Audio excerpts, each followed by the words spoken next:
Pues ya casi buenas tardes a todas y a todos. Continuamos con esta jornada, este segundo bloque sobre la Europa de las ideas y las libertades en este curso en el que intentamos de alguna manera reinventar Europa ante los desafíos actuales y futuros. Y precisamente uno de los grandes desafíos a los que nos enfrentamos, quizás el más acuciante y el más de moda, ¿no? El más incierto ahora mismo, es el reto de la inteligencia artificial para el futuro de Europa, incluso a nivel mundial. Para hablar de ello tenemos con nosotros a Marta Plana Drópez. Ella es abogada por la Universidad de Barcelona, ha completado estudios además en la Universidad de Stanford, en la London School of Economics y en el IS. Además, fue académica y posteriormente ejerció en McKinsey y Microsoft, asesorando en la creación de varias startups en Silicon Valley, como Facebook o Cabify, donde fue también vicepresidenta y directora de regulación. Además, en 2015 cofundó Pagantis, una fintech, ahora bajo la marca de Afterpay, y está basada precisamente en la inteligencia artificial. Ha sido además, aunque no tenga mucho que ver, pero en cierto modo sí, creo, consejera y secretaria general del Fútbol Club Barcelona, y ha dado un campus de inteligencia artificial para el mejor rendimiento de los atletas, precisamente a través de la inteligencia artificial. Cuando Jaime me hablaba de ella a la hora de organizar este curso, me dice: vamos a levantar con los pelos como escarpias, ¿no? Porque parece ser que el control es mucho más que el que queremos, al que estamos sometidos. Pero va a ser ella la que nos dé las pistas y nos diga realmente cómo la inteligencia artificial puede ser, esperemos, positiva para el futuro de Europa. Muchas gracias, Marta, y la audiencia es toda tuya. Gracias. Sé que me habéis quitado minutos del partido por ser del Barça, ahora ya lo sabe todo el mundo, con lo cual es un gran reto. Y además, muchísimas gracias a la organización por invitarme aquí, a Jaime por referenciarme y a todos ustedes por las intervenciones que están haciendo. Espero tener una ventaja competitiva porque estarán cansados, tendrán hambre y además he sido exalumna de Teresa Freixas y eso ya me coloca en una situación un poco mayor.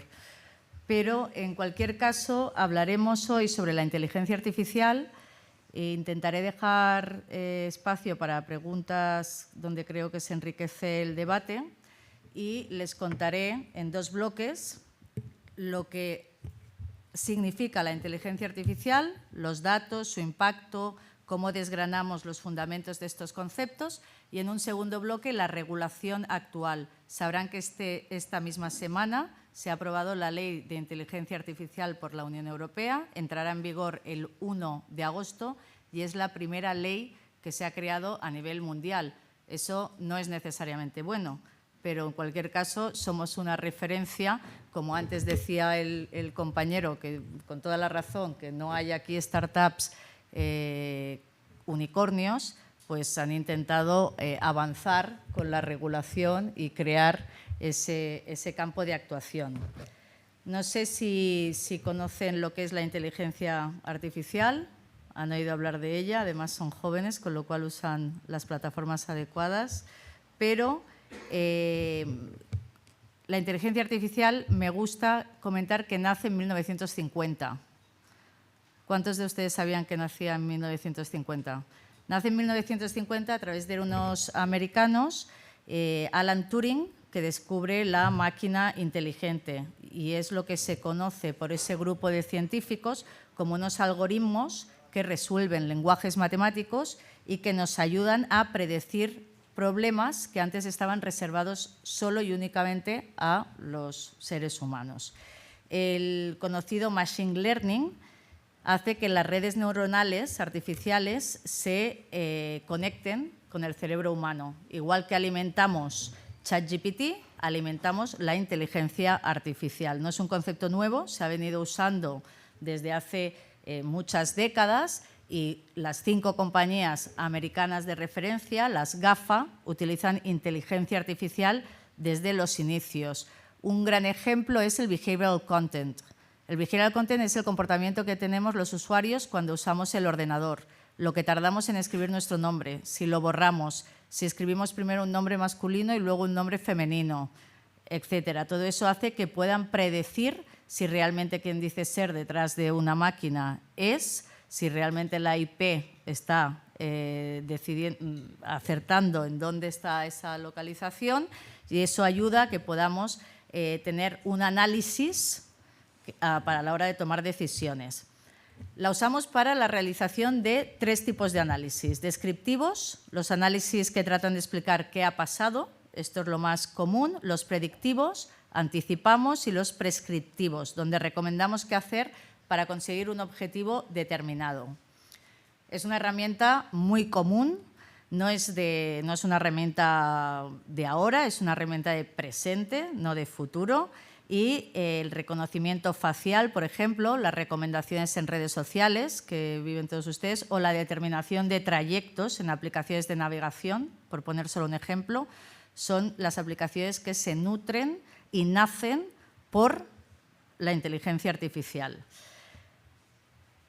Por un lado, se puede percibir como una herramienta de manipulación o propaganda, porque podemos inclinar balanzas hacia un lado o hacia otro, incluso en situaciones tan importantes como unas elecciones.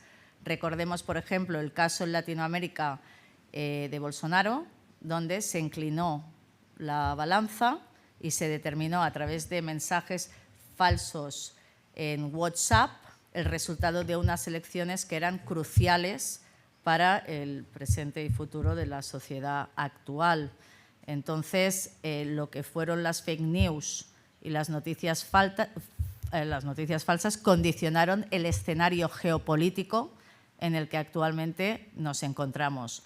Por tanto, la inteligencia artificial afecta al panorama empresarial, al panorama de la sociedad actual y, sobre todo, también al panorama geopolítico.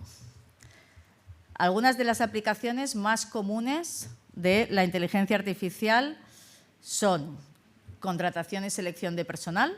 Hoy en día, los departamentos de recursos humanos no necesitan generar tantísimo personal, porque a través de la inteligencia artificial y del PLNL, que es el procesamiento del lenguaje natural, filtramos currículos, preseleccionamos a los candidatos, determinamos si hay requisitos que se ajustan mejor o no a ese determinado candidato, incluso podemos ofrecerle otras ofertas que tal vez ese candidato no había visto en ese momento.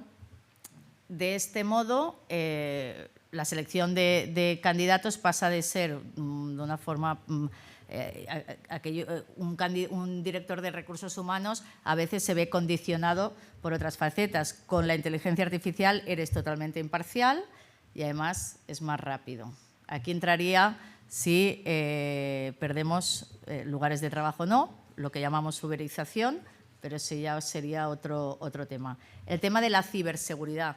Internet ha hecho muy cómodo el almacenamiento y la gestión de datos en cualquier empresa. Con ello hay un riesgo de violación y de fuga de datos, y todas las empresas necesitan actualmente seguridad. Datos financieros, estrategias, información. La inteligencia artificial lo que hace es propiciar que los ciberexpertos puedan comprender y eliminar el ruido de datos no deseados. ¿Y cómo lo hacemos? Percibimos cualquier actividad anormal o malware y estamos preparados para cualquier ataque con muchísimo menos tiempo, muchísimos más datos y además de una manera internacional, porque la nube obviamente está en medio de la nada, con lo cual podemos gestionar mejor los intereses generales de toda la sociedad. También se puede predecir el mercado. Los mercados de valores son uno de los más impredecibles debido a su naturaleza dinámica, como sabrán, y mucha gente invierte en bolsa. Actualmente, con la inteligencia artificial se ha facilitado la toma de esas decisiones y nos ayuda a tener resultados más exitosos cuando invertimos en bolsa. Los algoritmos se crean a través de esa inteligencia artificial. Análisis de clientes. Para empresas de marketing somos capaces de analizar con la información de los clientes qué es lo que le puede interesar y qué es lo que puede necesitar, ofrecer nuestro producto, tener mayores beneficios, crear más lugares de trabajo y, por tanto, tener mayores beneficios en el país en el que nos encontramos.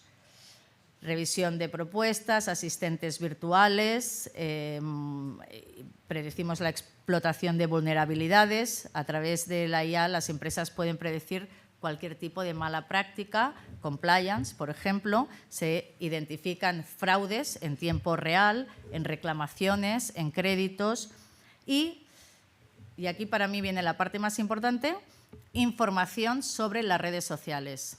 Todo lo que sabemos de ustedes y de nosotros a día de hoy es a través de las redes sociales.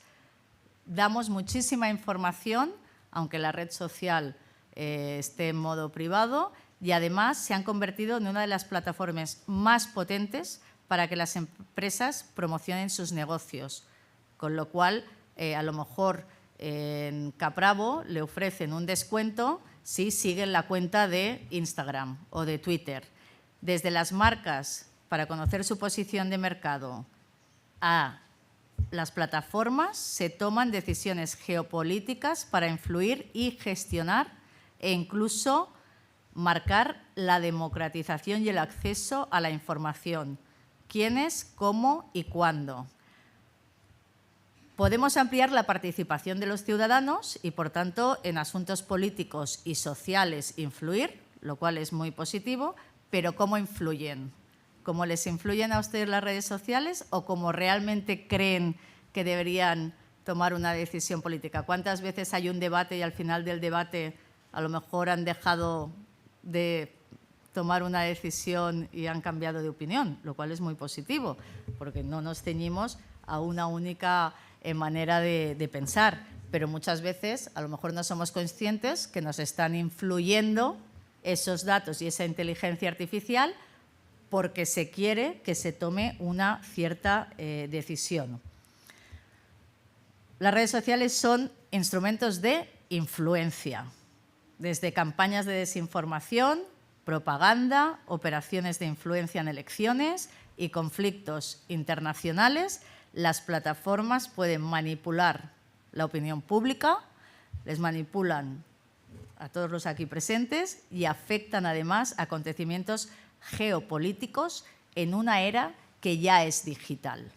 Seguramente ustedes ya han nacido en la era digital, algunos de nosotros no, y la hemos visto cómo se desarrollaba y el por qué se desarrollaba.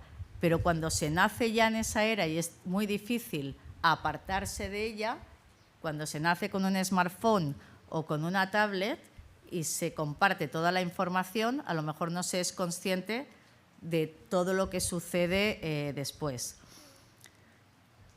El nacimiento, por tanto, de las redes sociales es cuando realmente se marca un hito en la historia de la inteligencia artificial, porque, como les decía, la inteligencia artificial ya nace en los años 50 a través de una serie de científicos americanos.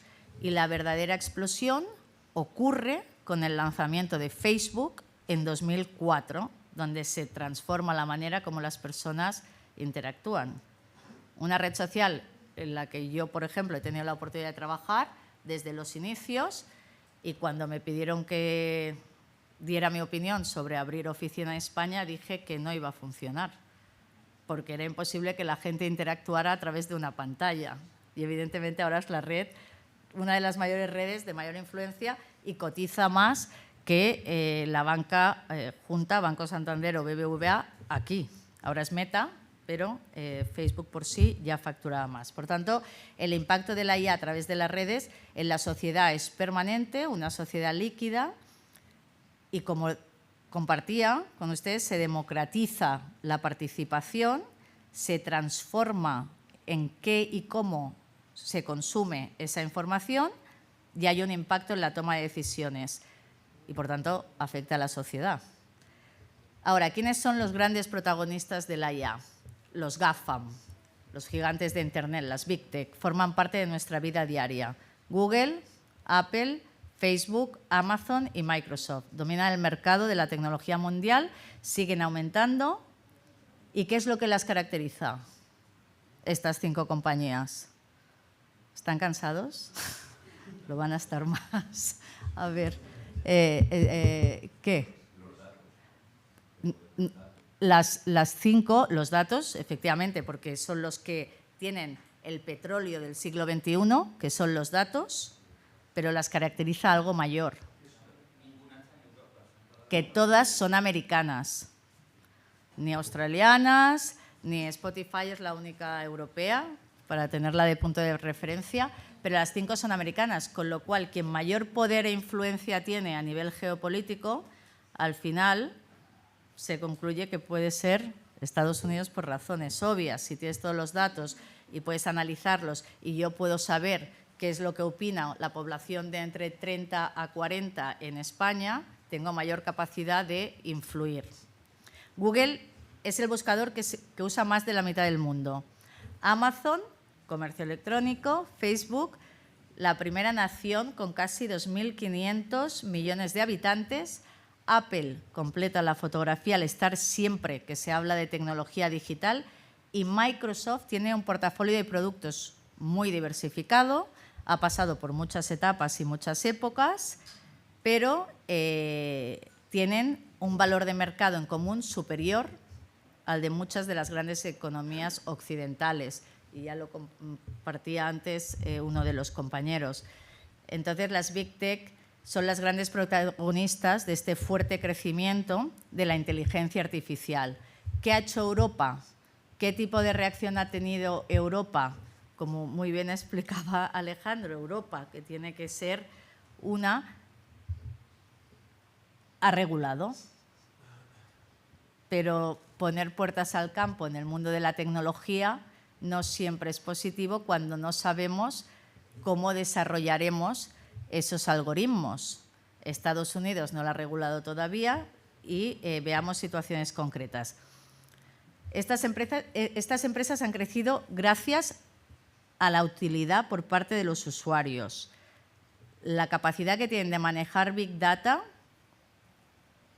es porque están ajenas a los radares antimonopolio o fiscal, que sí controla actividades económicas, y además hay una regulación diferente en cada mercado y eso debilita o propicia la influencia de esa compañía tecnológica. Situaciones concretas. Estados Unidos crearon las redes sociales en nombre de la libertad de expresión y ahora empiezan a establecer límites mediante la regulación, sobre todo por las sanciones propiciadas en la Unión Europea a razón de algunas de las prácticas que se han establecido con Meta. China controla completamente sus redes sociales y las considera una ventaja tecnológica, controlarlas y no dar acceso a sus ciudadanos. Rusia. La situación en el país es muy compleja.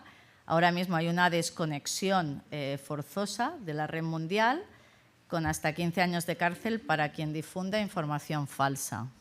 ¿Pero qué es información falsa? O desinformación. Hasta hace poco el acceso a las redes sociales era libre, excepto para LinkedIn, y en realidad Rusia empezó a desarrollar sus propias aplicaciones tecnológicas, sus redes equivalentes a Facebook o a Twitter, ¿sí? Lo sabíais, sí, haciendo. Y el uso exclusivo para Rusia y Europa del Este, con lo cual los cables de Internet tendrán una serie de información que serán exclusivos para Rusia y países del Este.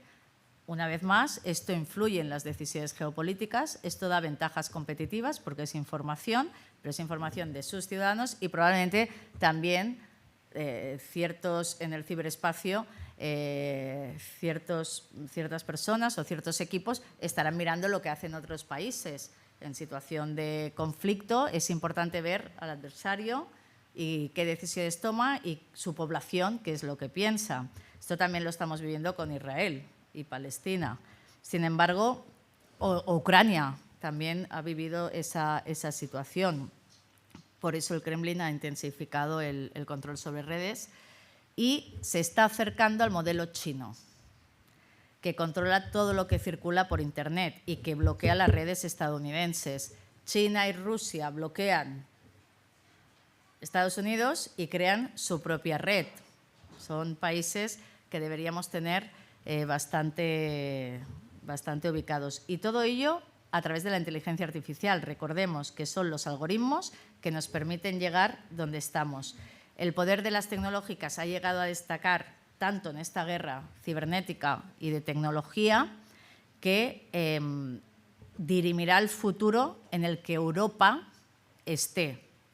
Y de la inteligencia artificial, de cómo la desarrollemos, de cómo la almacenemos, de cómo la usemos y de con quién la compartamos, dependeremos el resto para todo lo demás. Desde mi punto de vista está la inteligencia artificial y después está todo lo demás. Porque la inteligencia artificial es la que te permite tomar decisiones en tiempo real, cruzando millones de datos en el ciberespacio de todo el planeta. Quien sea el dueño de esos datos será el dueño de las decisiones que se tomen a nivel empresarial, a nivel geopolítico y al final a nivel de sociedad en general. Esto nos lleva al segundo bloque, en el que esta semana se ha publicado en el Boletín Oficial de la Unión Europea la Ley Europea de Inteligencia Artificial, una regulación que lo que pretende es reducir los riesgos que acabo de compartir con ustedes y fomentar la innovación en Europa, proteger nuestros derechos fundamentales y combatir la discriminación de los algoritmos y aportar mayor transparencia en el uso. Pero esa regulación se implementa en compañías americanas, en suelo americano, que son las que tienen los mayores datos. Entonces, ¿cuánto y cómo de esa regulación podremos implementar en Europa? ¿Servirá de aterrizaje para todo lo demás? Y además, ¿tenemos suficiente experiencia a día de hoy para entender cómo está afectando la inteligencia artificial a nuestras empresas europeas? Si, al parecer, todas las que usan esos datos cruzados son americanas. Nos estaremos anticipando, por marcar un ejemplo que luego tendremos que… Un modo borrador está bien, pero como decía antes, no siempre está bien ser el primero, porque a veces hay que ver qué es lo que sucede en el mercado. Esta ley se centra en la protección de la democracia, el Estado de Derecho y establece su uso, no de la tecnología, dicen, y lo clasifican en tres: nivel riesgo alto, medio y bajo. ¿Qué se prohíbe? Esto es muy interesante porque los usos prohibidos se centran en la vigilancia biométrica indiscriminada y la manipulación subliminal.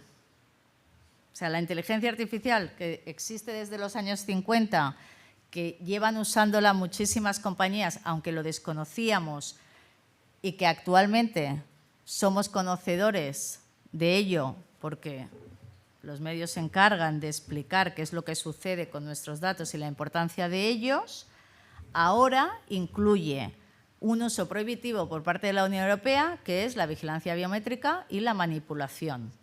También regula ChatGPT. ChatGPT está prohibido en Italia. Sí, hasta hace muy poco estaba prohibido en Italia.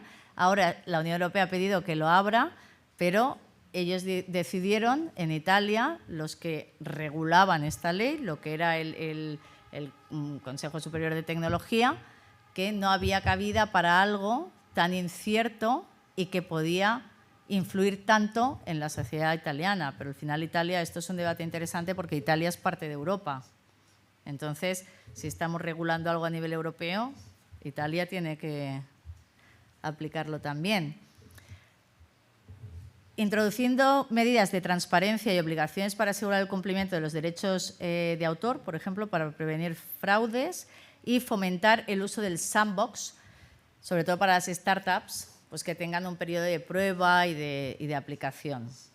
Como estamos en constante evolución, estoy convencida que se acordarán dentro de un tiempo de esta conferencia y de este seminario, porque continuaremos desarrollando la regulación de varias maneras en el futuro y no necesariamente como la actual. Algunas posibles evoluciones podrían ser que los gobiernos y organismos internacionales busquen implementar regulaciones más estrictas sobre las redes sociales para abordar desinformación, privacidad de datos y seguridad online. Y esto podría incluir medidas como las comentadas anteriormente, supervisión de algoritmos, tienes un equipo que supervisa ese algoritmo, cómo lo cruza, transparencia o imposición de sanciones a las plataformas que incumplan las leyes. 2. Posibles regulaciones. Que los líderes políticos puedan usar estas plataformas para comunicarse directamente con el público e influir en la agenda política nacional e internacional de una manera directa y regulada. Que en algunos países es probable que se intensifique la censura y la vigilancia como respuesta al uso de la IA. Y esto podría llevar a un aumento de la represión de la libertad de expresión y los derechos humanos. Con lo cual es todo un círculo 360. Que la IA se use para la difusión de desinformación y polarización política y ello intensifique las divisiones en nuestra sociedad actual y entre los países, y esto podría dificultar la cooperación internacional y aumentar las tensiones geopolíticas en un futuro. Y todo por los datos, los algoritmos, que son igual a inteligencia artificial. Propuesta de valor, que algunos que hemos estado en Bruselas debatiendo sobre esta ley y que consideramos que la regulación debería dar espacio a la tecnología, a las startups y a la mejora de la sociedad actual, es la creación de un regulador, tal vez específico, en la nube, online, como aquí en España existe la CNMC, existe la CNMV, pues una comisión federal, en Estados Unidos la Comisión Federal de Comercio, una comisión que proponga una agenda regulatoria que supervise solamente a las empresas tecnológicas. ¿Por qué un regulador online? Porque si lo hace la Unión Europea, las empresas americanas dirán que son americanas. Si lo hace China, por razones obvias, pues será una regulación más estricta y poder tener en el mundo de la cibernética esta opción te permitiría crear unas reglas de juego igual para todos. Entre las ventajas se encuentra que el especialista que estuviera gestionando y analizando podría establecer herramientas tecnológicas para realizar esa supervisión, el algoritmo, la inteligencia artificial para supervisar. En Japón, por ejemplo, se toman decisiones con inteligencia artificial de juicios en el que se ha probado que el 90% son exitosos. Ya no hay un juez, hay un robot. De hecho, hay jurisprudencia que se está empezando a usar aquí en España y con todo el cruce de datos se puede determinar si una persona está o no mintiendo, lo que les comentaba antes a través del Behavioral Content y del teclado del ordenador. Y todo por inteligencia artificial, igual que los coches autónomos o las lanchas autónomas ahora. Entonces, les he comentado las ventajas. Las desventajas: repartición de atribuciones entre los diferentes países y agencias, cómo fusionamos y a quién elegimos para regular estas compañías y qué acciones establecemos en un mundo tan posglobalizado. En resumen, ¿estamos preparados para sacar provecho a la inteligencia artificial?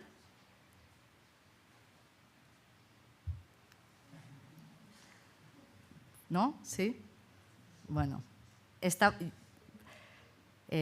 fuera de toda duda la necesidad de dar un paso en el uso de la inteligencia, abrazar todos los cambios que se están gestando, los avances científicos y tecnológicos, potenciar la tecnología también en nuestro país, porque, repito, la inteligencia artificial lleva muchos años existiendo y usándose y es parte de la batalla de la innovación, y las organizaciones y los países no se pueden quedar al margen, porque eso nos daría una desventaja competitiva en relación a muchos otros gobiernos y empresas. No volvamos a repetir que solo las compañías americanas sean las que influyen y tengan mejores oportunidades y que en Europa tengamos oportunidad también de eso. Y grandes potencias como China están apostando por un desarrollo tecnológico, como comentábamos, pero en cualquier caso, y así entramos en el debate, o las preguntas si las hay, la clave para tener un impacto real es contar un rápido y preciso análisis de cada situación que permita una efectiva toma de decisiones en cada uno de los momentos en los que nos encontramos. Eso se hace en muchas áreas, como hemos visto.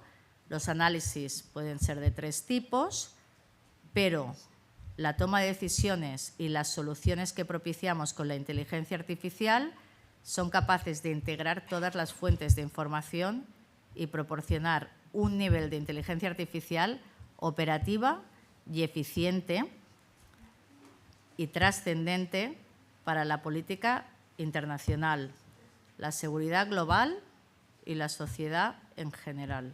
Muchas gracias.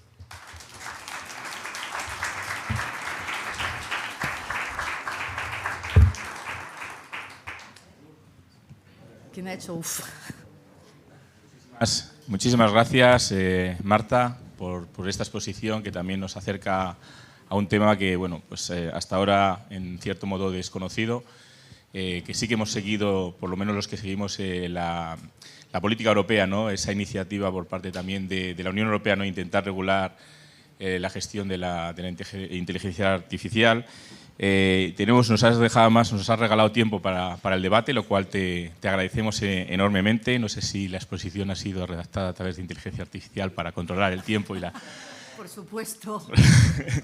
Pero en cualquier caso te agradecemos que podamos tener un turno de preguntas y no sé si hay alguna mano por aquí ya levantada. Sí, 2. Le acercamos. A ver, os dejo yo este micro.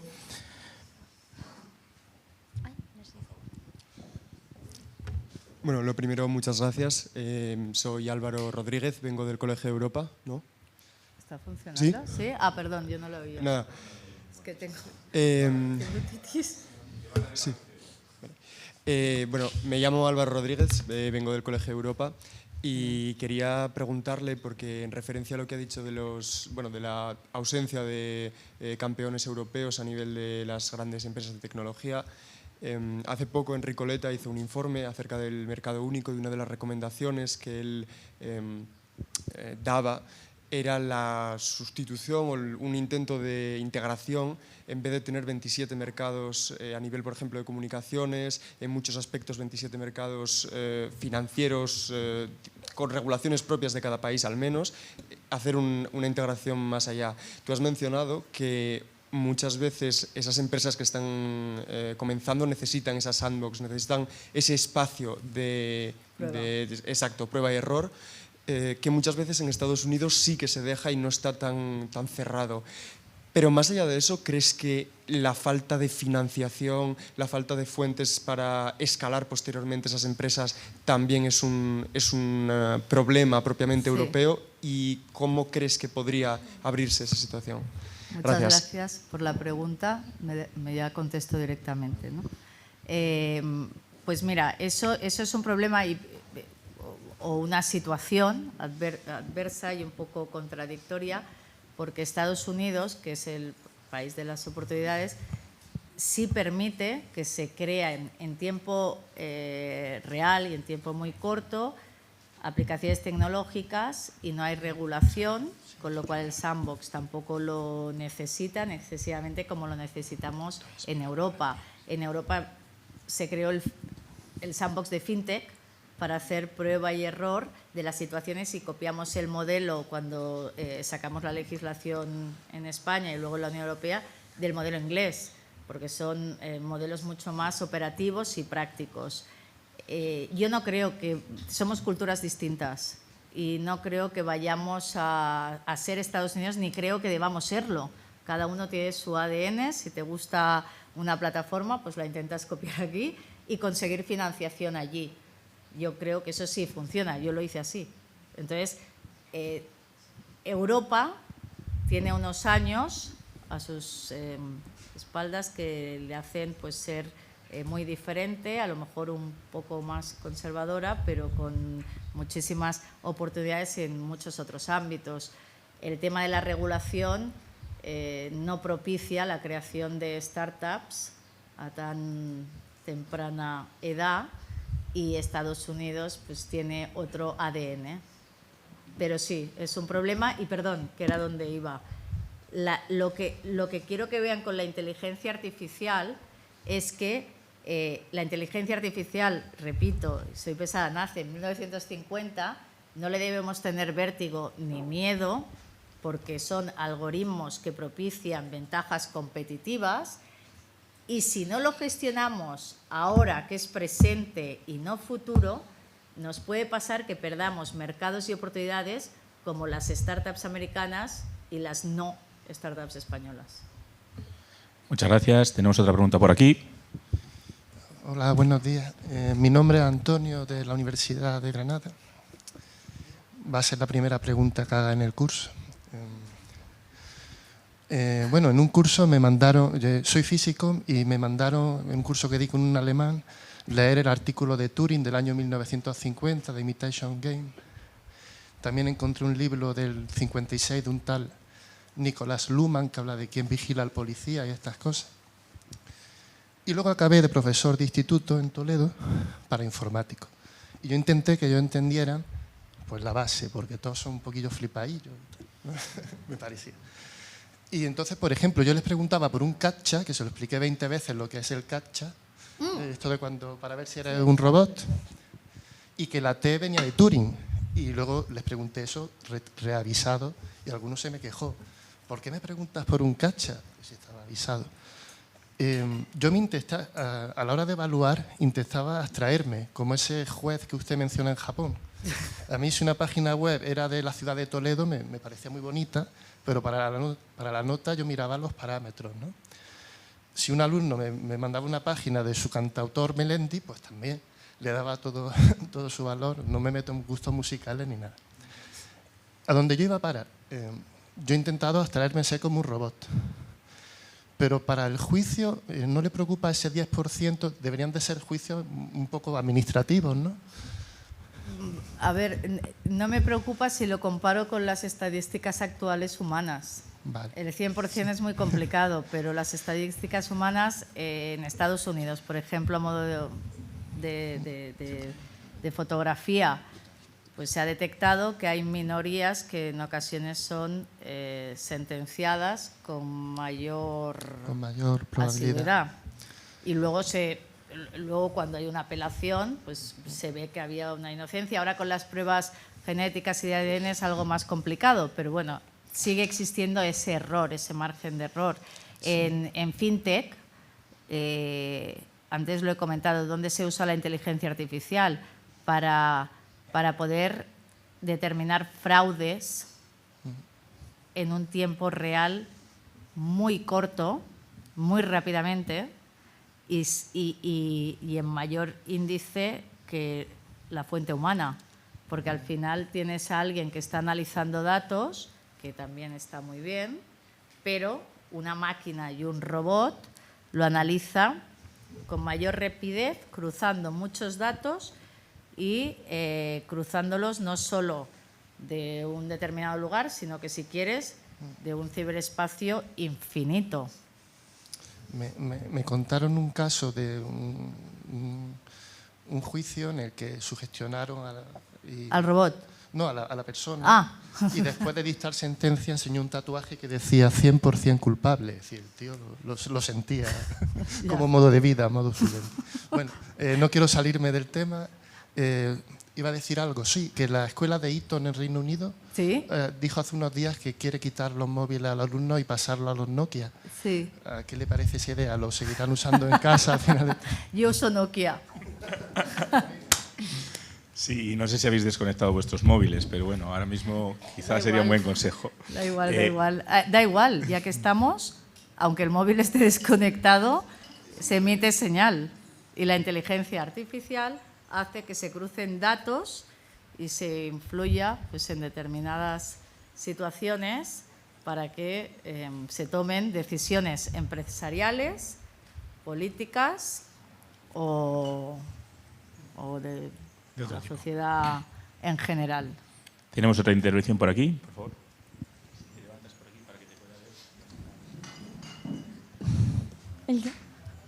Bueno, lo primero de todo, darte la enhorabuena por la ponencia, me ha resultado muy interesante. Muchas gracias. La pregunta la iba a relacionar con la ponencia anterior y con el título que estamos aquí, de Desafíos para Futuro. Y cuando se habla de la regulación, yo echo de menos la parte del teletrabajo, por ejemplo, que a mí me surge la duda de si toda esta inteligencia artificial que transformará los trabajos y vamos hacia una digitalización. Es interesantísimo y yo abogo para que me inviten el año que viene a hablar de esto. Se llama uberización. Uberización. Lo que estás contando ahora es la uberización del trabajo.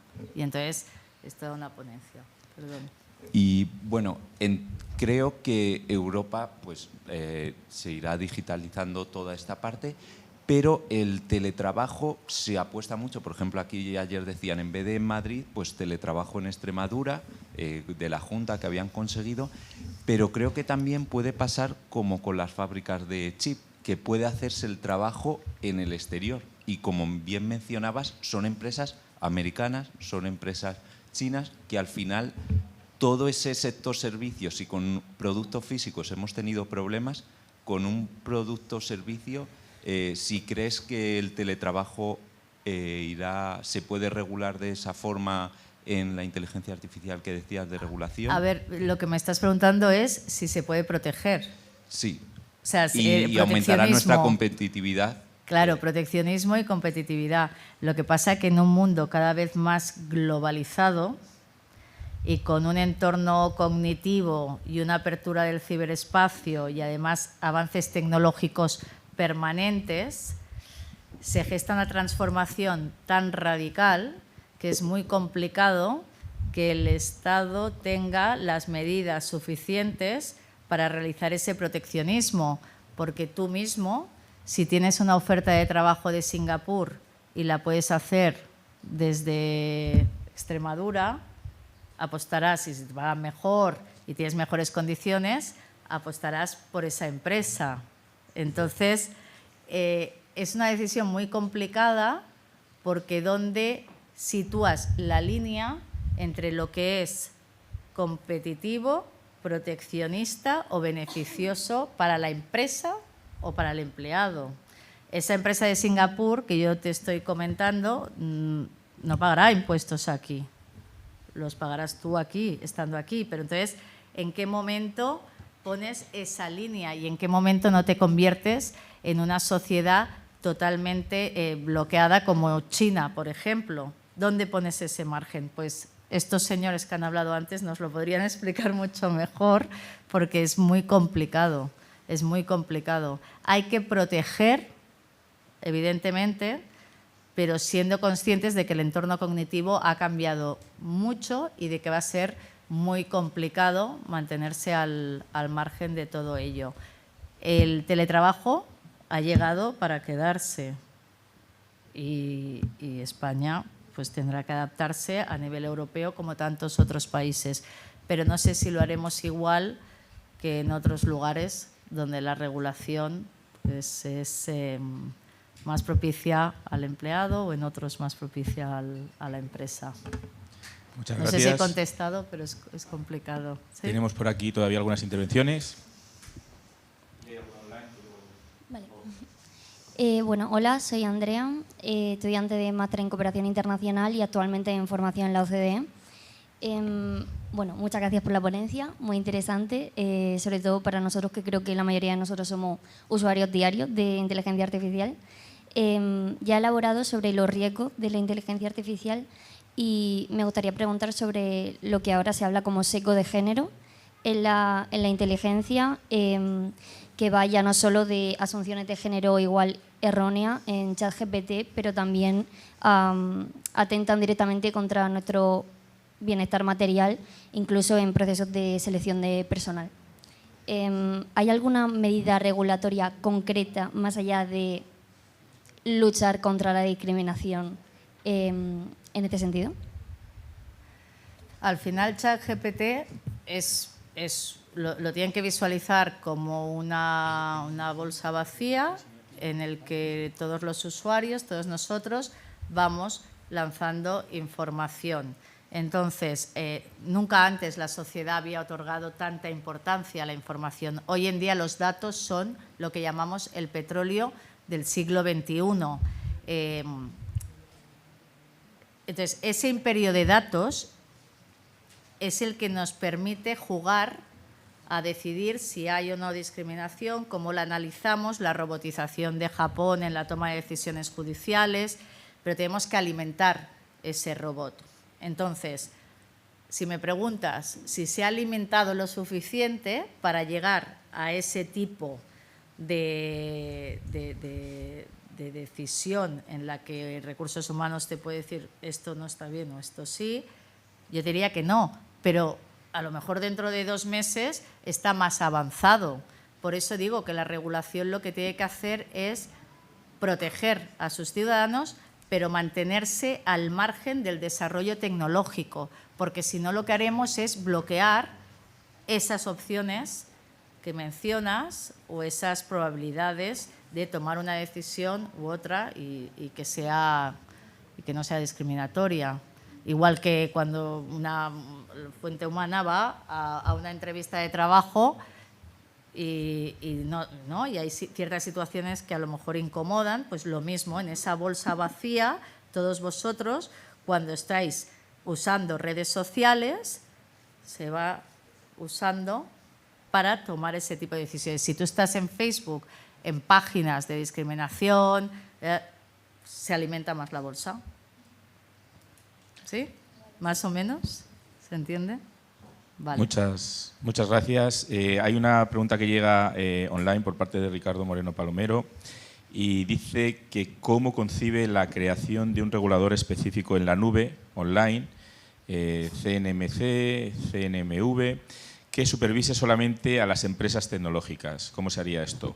¿Estaría gestionado por alguna institución? ¿Estaría gestionado por la inteligencia artificial propiamente? Pues estoy elaborando un borrador, a ver si consigo influir de alguna manera, pero sí, se está escribiendo ahora un borrador con varios expertos en el mundo, un grupo de trabajo de ciberseguridad y lo que intentamos es ver qué opciones hay y en qué medida, por ejemplo, Estados Unidos podría tener más de una persona en esa comisión de influencia o en ese tribunal porque la mayor parte de las compañías tecnológicas son americanas, o lo gestionaríamos a partes iguales, incluso China podría estar en ello, ¿no? Como Naciones Unidas, pero todo en la nube. Entonces, estamos escribiendo un borrador y estamos preparando un grupo de trabajo porque creemos que es la única solución. No creemos en una soberanía en la que la Unión Europea dicte una regulación y Estados Unidos no cumpla, como pasa actualmente, porque a Facebook le sale más económico pagar una multa que cumplir con cierta legislación de protección de datos. Entonces, lo que hay que intentar es neutralidad, equidad y una cierta justicia, porque esos datos son los que van a hacer que la sociedad actual tome una serie de decisiones geopolíticas que nos van a afectar a todos, incluso en conflictos o a nivel empresarial y a nivel, pues, sobre todo como individuos. Muchas gracias. Seguimos con las preguntas del público. Muchas gracias por su ponencia. Me ha resultado muy interesante porque le confieso mi desconcierto sobre la materia, mi ignorancia absoluta, y también le pido perdón por la pregunta porque seguramente no tiene mucho que ver. A mí me lo parece, pero bueno. Bueno, si es del Barça, se lo perdono. Lo que le quería preguntar era también un poco en relación a la ponencia anterior. No sé quién hablaba de colaboración público-privada, y yo lo que le quería preguntar era ¿se le aparece como una opción viable precisamente para tratar de crear esta suerte de ecosistema de innovación que en Europa tantas veces se dice que falta, ¿no? Como una oportunidad, estos reglamentos que han salido ahora tratando de crear las que ya existían desde hace muchos años, las empresas comunes, y el hecho de que existan que su fundamento jurídico, en fin, sea el 167, creo, del TFUE, es decir, que sea el horizonte Europa, que sea esta idea más de innovación. El horizonte 2020 y demás. Sí, o sea, los programas Horizon Sí, y Horizon. toda esta idea más de... ¿Y no le preocupa también la posibilidad de que estemos invirtiendo, porque por ejemplo con la empresa común de microchips se está haciendo, ¿no?, que se esté abocando mucho dinero público en manos privadas que realmente tampoco sabemos del todo si son europeas o no? Es decir, que no acabemos financiando mediante esta suerte de instrumentos que tal vez se podría hacer para la inteligencia No, la pregunta artificial. es buenísima. Lo que cuesta es la respuesta. No, la pregunta es muy buena. Sí, la pregunta es muy buena, porque esto es lo que uno se plantea día a día. Al final es la toma de decisiones que comentábamos antes, que nos va a afectar como sociedad a nivel empresarial y a nivel geopolítico. Porque si tú estás invirtiendo en una empresa de chips que su sede está en Taiwán, pues a nivel geopolítico te va a afectar y vas a influir de una determinada manera. Entonces, si a mí personalmente me preocupa, si esa es la pregunta, si a mí, yo diría, hay que estar muy alerta de la toma de decisión empresarial, política y a nivel sociedad que se toma, porque todo influye, es como la política. La política hay que tener, desde mi punto de vista, una vocación de servicio público para hacerlo bien y, como estos señores comentaban antes, expresarse e influir en lo que después van a tener que continuar todos ustedes. A nivel tecnológico, no es solo la tecnología, no es solo la inteligencia artificial, no son solo los datos, es qué hacemos con esos datos, cómo monetizamos esos datos y cómo afecta a nuestro país. Sí, le contesto a su pregunta, sí, hay que analizarlo, pero a día de hoy pues hay que ver los distintos escenarios en los que nos encontramos y analizar el entorno cognitivo en el que estemos. Pero tela con la pregunta. Es muy política. Ya os prevenimos ayer durante la cena. Sí, exacto. No, pero yo lo he dicho solo al llegar. He dicho que gracias porque las intervenciones son extraordinarias. Lo que pasa es que pensaba que tendrían hambre y que estarían cansados, pero... Gracias. Me llamo Adrián, vengo de la Universidad de Salamanca y quería consultarle precisamente cómo conseguimos salir o no caer en esa irrelevancia en materia de inteligencia artificial, partiendo de 3 puntos. Se ha comentado antes precisamente la ausencia de recursos en tierras raras, esto esencial para llevar a cabo esta tecnología y que ahora mismo monopoliza China, pero como hemos hablado anteriormente, tampoco tenemos muy buena relación, o al menos no estamos tan metidos en el mercado latinoamericano, ni caribeño, ni tampoco africano, como para que nos cedan estos recursos.